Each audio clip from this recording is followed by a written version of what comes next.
Hi friends, Pandian stores 2 சீரியலோட predictions வந்து பார்த்துடலாமா? வாங்க பார்க்கலாம்.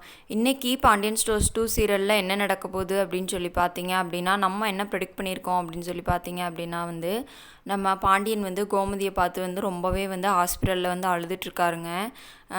நான் வந்து வேணும்னே வந்து பண்ணலை அப்படின்னு சொல்லி ரொம்பவே வந்து அழுதுகிட்டு இருக்காரு. எல்லாரும் வந்து இது பண்ணிகிட்டு இருக்காங்க. சரி அப்படின்னு சொல்லிட்டு நீங்கள் வீட்டுக்கு கிளம்புங்க அப்படின்னு சொல்லும்போது நம்ம இவர் வந்து வீட்டுக்கு வந்து வந்துடுறாரு. வீட்டுக்கு வந்தோன்னே வந்து எல்லாருமே அவர் வந்து பயங்கரமாக பிடிச்சி திட்டுறாங்க. அதுக்கு முன்னாடி நம்ம சேனலில் போடுற வீடியோஸ் உங்களுக்கு பிடிச்சிருந்துச்சுன்னா நம்ம சேனலை லைக் பண்ணிக்கோங்க, சப்ஸ்கிரைப் பண்ணிக்கோங்க. திட்டினோன்னா வந்து அதாவது வந்து நம்ம கதிர் செந்திலாம் திட்டுவாங்களா, அந்த மாதிரி வந்து திட்டிகிட்ருக்காங்க. இவரும் வந்து எதுவுமே பதிலே பேசாமல் அமைதியாக இருக்காருங்க. என்னத்த சொல்கிறது என்னத்த பேசுறது அப்படின்னு சொல்லி அமைதியாகவே இருக்கார். அரசி வந்து ரொம்ப அழுதுகிட்டே இருக்காங்க. அரசியும் வந்து சமாதானப்படுத்திட்டு இருக்காங்க. அப்புறம் எல்லாருமே வந்து மாறி மாறி என்னாச்சுன்னு கேட்கும்போது ஒன்றும் இல்லை அப்படின்னு சொல்லிகிட்டு இருக்காங்க. அதுக்கப்புறம் சரின்னு சொல்லிட்டு கோமதியை வந்து வீட்டுக்கு வந்து கூட்டிகிட்டு வந்துடுறாங்க. கோமதியை வீட்டுக்கு கூட்டிகிட்டு வந்தோன்னா அவங்க அம்மா வந்து ரொம்ப புலம்புறாங்க. ஐயோ, நான் என் மக வீட்டுக்கு வந்தேன்னா தான் இப்படி ஆகணுமா? மாற்றி மாற்றி பிரச்சனைக்கு மேலே பிரச்சனை வந்துக்கிட்டே இருக்கே, என்ன கடவுளே செய்யுது அப்படின்னு சொல்லிட்டு அவங்க அம்மா வந்து ரொம்பவே இந்த புலம்பிகிட்டு இருக்காங்க. உடனே கோமதி சொல்கிறாங்க, அம்மா அதெல்லாம் ஒன்றும் இல்லைம்மா, விடுமா, நீ எதுக்குமா இப்படி பண்ணுற? இது வந்து ஒரு சாதாரண மயக்கம்தான், வேற ஒன்றும் இல்லை. அதான் டாக்டரே சொல்லிட்டாங்கள்ல, பிபி மாத்திரை போட்டால் வந்து சரியாயிரும் அப்படின்னு சொல்லிட்டு, நீ ஏமா இதை நினச்சி டென்ஷன் ஆகுற? அதெல்லாம் ஒன்றும் இல்லைம்மா, விடுமா அப்படின்னு சொல்லிட்டு நம்ம கோமதி வந்து அவங்க அம்மாவை வந்து சமாதானப்படுத்திட்டு இருக்காங்க. ஆனாலுமே வந்து அவங்க அம்மா வந்து சமாதானம் ஆகிற மாதிரி தெரியல. ரொம்ப வந்து ஃபீல் பண்ணிகிட்ருக்காங்க. நான் வந்தனால தான் இப்படி அந்த மாதிரி வந்து சொல்லிகிட்ருக்காங்க.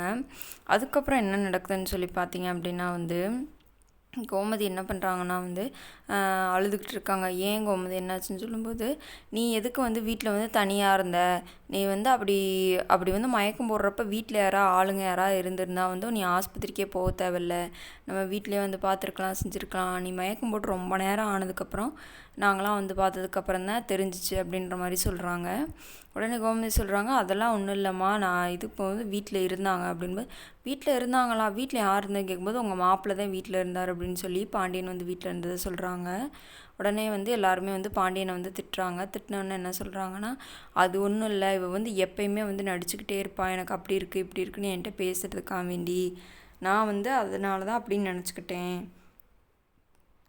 அப்படின்னு சொல்லி வந்து சொல்லிக்கிட்டு இருக்காரு. அதனால நினச்சி தான் வந்து நான் இப்படி பண்ணேன். அவள் வந்து உண்மையாகவே மயக்கம் போட்டு உண்மையாகவே இது பண்ணியிருந்தா அப்படின்றத நான் நினச்சிருந்தேன் அப்படின்னா நான் காப்பாற்றிருப்பேன். நான் வந்து அவன் நடிக்கிறா அப்படின்னு நினச்சிக்கிட்டேன். அதனால தான் நான் வந்து கண்டுக்கல, நான் வந்து போயிட்டேன் அப்படின்ற மாதிரி சொல்கிறாரு. கோமதி வந்து அழுதுகிட்டு இருக்காங்க. அழுதுட்டு நான் இனிமேல் வந்து இவர்கிட்ட வந்து பேசணும், நம்ம வந்து எந்த முயற்சியுமே பண்ணக்கூடாது அப்படின்ற மாதிரி மனசுக்குள்ளே வந்து வச்சுக்கிறாங்க. பாண்டியன் வந்து சரி இனிமேல் வந்து நம்ம கோமதிக்கிட்ட வந்து எப்பயும் போல் பேசலாம் அப்படின்னு சொல்லி அவர் அந்த பக்கம் நினச்சிட்ருக்காரு. இந்த மாதிரி கதைக்களம் தான் வந்து இன்றைக்கி வந்து இருக்க போகுது. உங்களுக்கு நம்ம சேனலில் போகிற ப்ரெடிக்ஷன்ஸ் பிடிச்சிருந்துச்சி அப்படின்னா நம்ம சேனலை லைக் பண்ணிக்கோங்க, சப்ஸ்கிரைப் பண்ணிக்கோங்க. நாளைக்கு வேறு சீரியலோட ப்ரெடிக்ஷன்ஸ் வந்து பார்க்கலாம். Bye friends.